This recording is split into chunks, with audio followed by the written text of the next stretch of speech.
Let me move on to another question.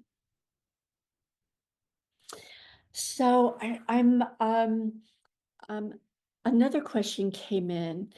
How can I develop my psychic abilities more? So um, you came in, you are a spiritual being.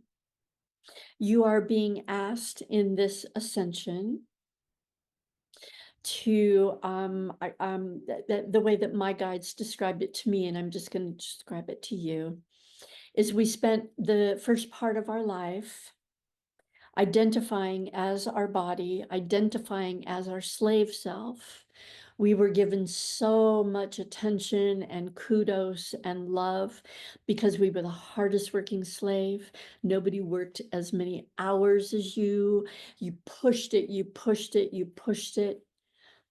Many of us actually created physical density. We created illnesses in our bodies. And people threw parties for us. They baked us a cake for working that hard that we worked ourselves sick. And then what happened with one of the major, major, beautiful dumps of ascension energy that came on the planet is though that energy came down and it cut your slave shackles, so they dropped to the ground. You were asked to put your slave sandals up on your wall so you can always see them and remember how awful it felt when you were a slave. And you were being asked to identify as your light source self, as your higher self, as your God creator self, as your light, as your energy, whatever words you use for that.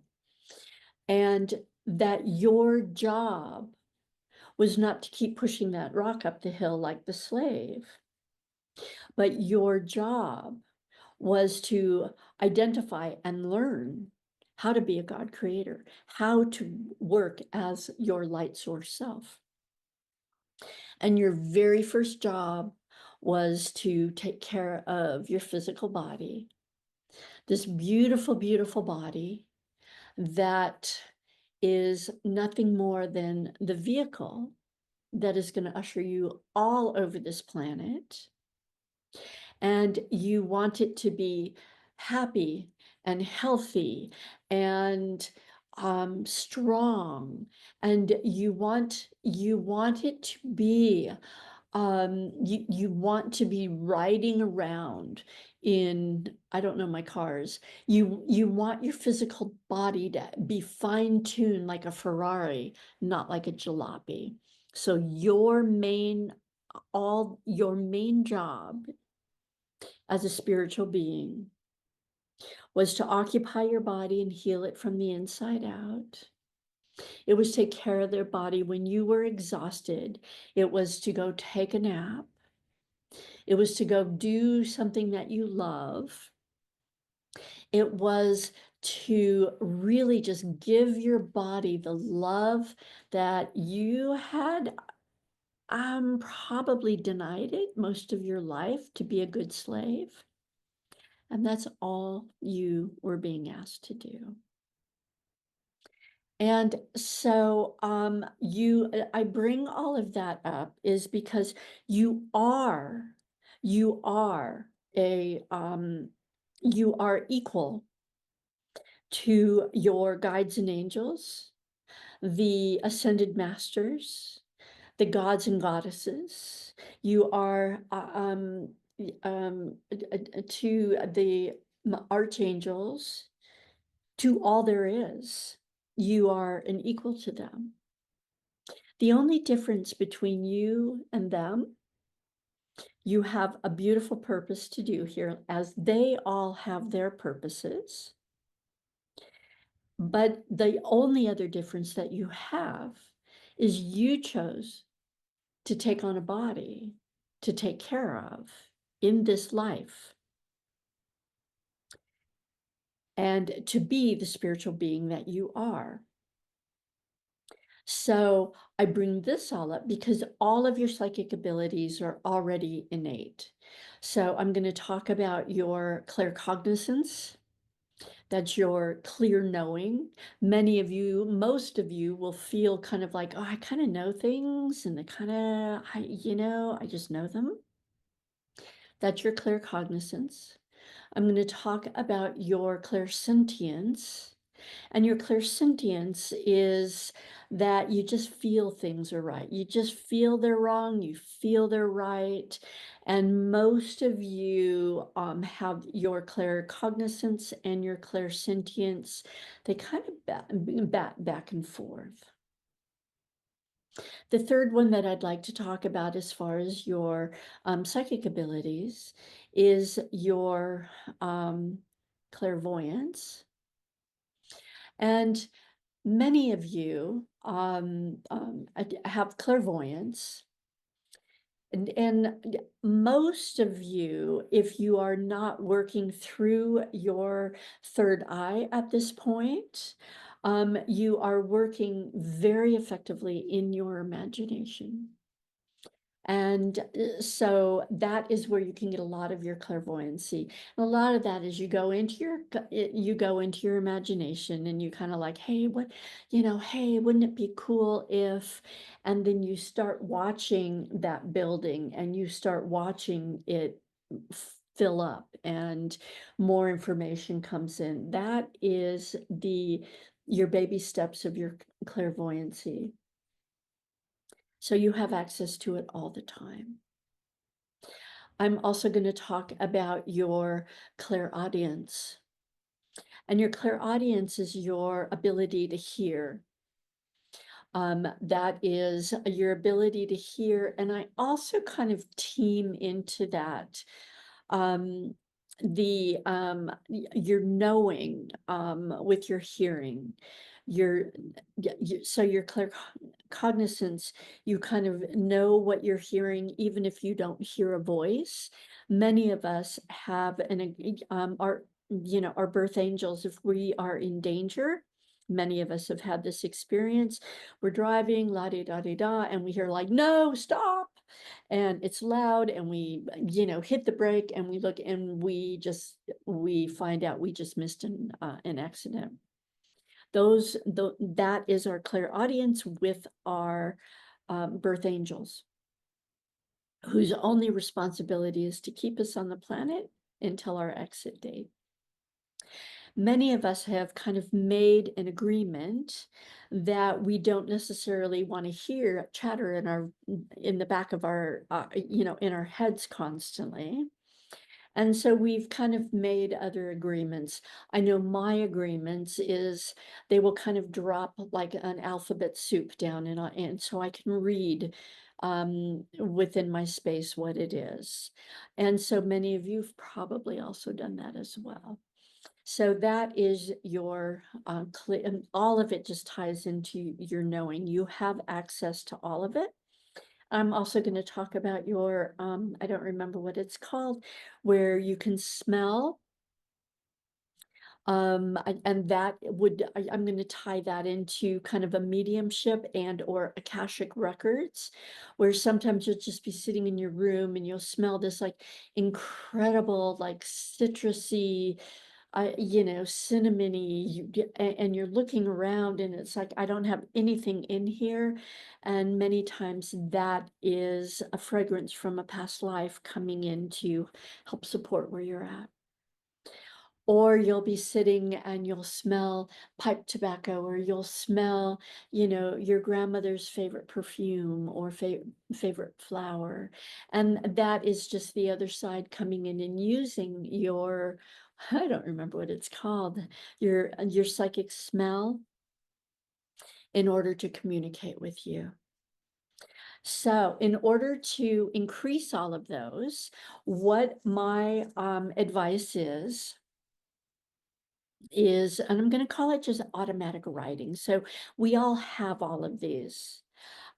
So if you were to spend just 7 days and you were to grab, just open up a Word doc, or you would just grab, a beautiful journal or something to write, and just take a couple of deep breaths.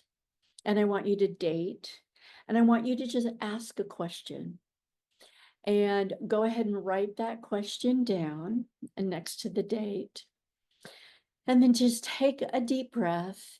And what I do when I do this is I start by writing blah, blah, blah, blah, blah, until I'm actually inspired, encouraged, until I'm starting to get something else.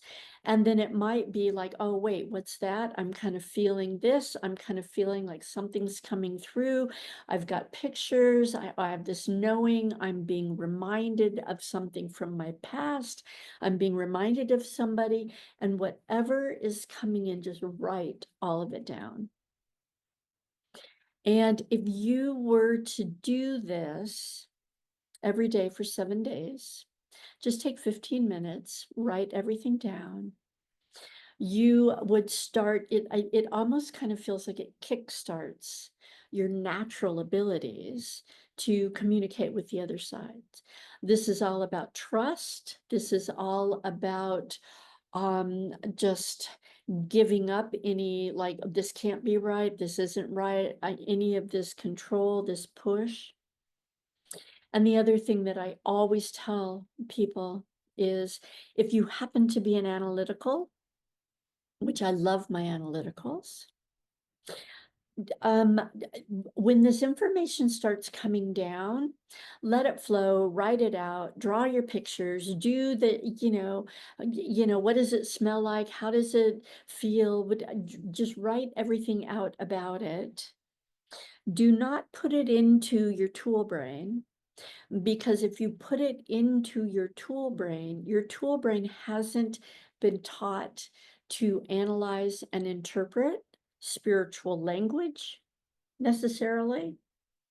So don't do that, but just go ahead and write. You've got a date, you do it every day, you just write. And when you're done, go ahead and put that down and come back the next day.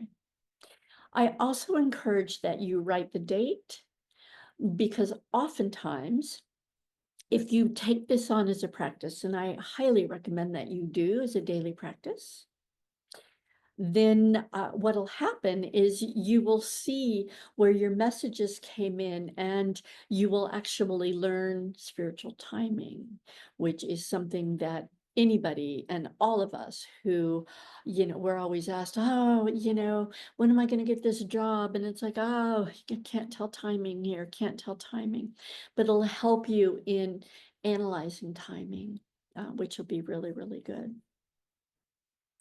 And then the trust will come in with that. And your psychic abilities, the more you use them, the more they come on board. Never feel like you have to compete with somebody else. You have an incredible purpose. You have an incredible strength. Your intuitive ability is very unique to you. And so embrace it, and no need to ever feel competitive to anybody else. Okay, let's see. I'm going to move on to another question. How do I let go of what I've been taught to believe and how I have seen the world? How do I let go of what that is, so that I can look through my own eye holes into a world that is very chaotic right now through a much safer, calmer eyes? So, what you are, it's one of the reasons why you chose to be here right now, and why so many of you are being asked to step up, and why so many of you are in this beautiful ascension period, and letting go of what you've been taught to believe, and the way that you've been taught to see the world, oftentimes has a major role in how you were wounded to not be able to go inside, see your light, remember your power, remember just how beautifully bright and quantum that you are. And through this wounding, you have been taught that you are not enough, you will never be enough, you have to keep trying, other people know better, you need to go elsewhere for your answers, and any time that that happens, you instinctively, your soul knows that that it's not safe, that it is not safe when you're following the directives of something or somebody else. So I see this a lot with beautiful beings who have followed a traditional religion, which, as you know, has beautiful, beautiful teachings, wonderful connection, has a lot of spiritual truth. But when human beings come in and they try to assert their knowing or their understanding or their belief that they are the only one that has access to the answers, some of those teachings can be led a little bit astray. So when you're looking at, I'm really afraid of what's going on, you've grabbed your prayer beads. I have no idea what I'm talking about. And you're just like, oh my God, I just feel so scared. I'm looking at this life that I'm living. I'm so afraid. I feel helpless. I feel like everybody's going to die. I feel all this very, very unsafe energy. Your guides want you to know that one of the reasons you feel so unsafe is because your answers are never outside of yourself. They are all within. And when you are able to go in and within, and when you are able to look at all those spooky wookies that you're not enough, you'll never be enough, there's something horribly flawed with you, about you, you're not perfect, you'll never be perfect, and you are able to invoke, according to me, the very first spiritual law, which is anything that does not make you feel empowered and strong and love, anything that does not feel like unconditional love, but rather on the spectrum of fear or worry or not enough or flawed in any way, just command that thought go back to the light and be transmuted back into unconditional love.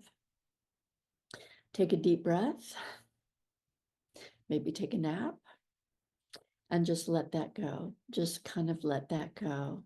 But you are in a process right now of releasing a lot of the wounding of being here on this planet now. The fear, there's only two choices that we have. That's unconditional love of self and other, or fear of self or other. And so if you want to see through safer eyes, go inside and just let it go. When my guides were first teaching this to me, they taught it to me in a really simple way, and I'm going to share it to you in this way. Do you remember being a child and we all had these this toy?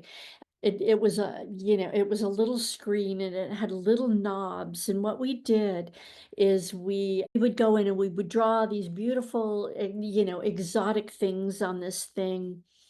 And what did we do when we woke up the next day and we didn't like as much as we did the day before? If it just didn't work for us, what we did is we shook it and it all went away and we grabbed those little knobs and we recreated what we wanted. So when you are healing all of the spooky wookies from habits, patterns, beliefs that you have picked up along the way that were intended for you to be wounded and not to be all powerful, not to be unstoppable, uncontrolled, and in a good way, not in a bad way. That so whenever you see anything that does not give you an expansion of your heart, an expansion of your emotional system, if you do not see hope and miracles and brightness, you're working with other people's energy. You don't have to identify it. You don't have to give it a name. It's just like, I got some ick in me. I just feel this ick, and I'm going to take this ick and I'm going to command that it go back to the light in order to be transmuted back to love. And then what I want you to do is pick those little knobs back up, and I want you to draw a new picture. Use that removing of the ick to leap pad. What is that called? Leapfrog to what you do want. Here's what I want. I want clarity. I want to feel peaceful. I want to feel my own truth. I want to feel comfortable. I want to feel unconditional self-love, trust in myself, and I want to feel hopeful again. I want to feel just a little bit better. I want to feel a little bit safer. I want to feel a little bit more protected. And so start with that. That is how you retrain yourself to remember your light self rather than your wounded self. I hope that helps. Okay, thank you very much. Keep all the questions coming. I will try to get to them as much as possible. You know to just go into the comments section. And if you don't mind, please like, subscribe, share, hit that bell.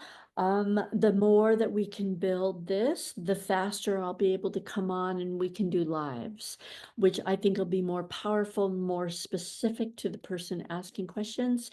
And I can't wait to see you. So I love you all. Thank you. Be at peace, and we'll see you very shortly. Thank you. Mwah.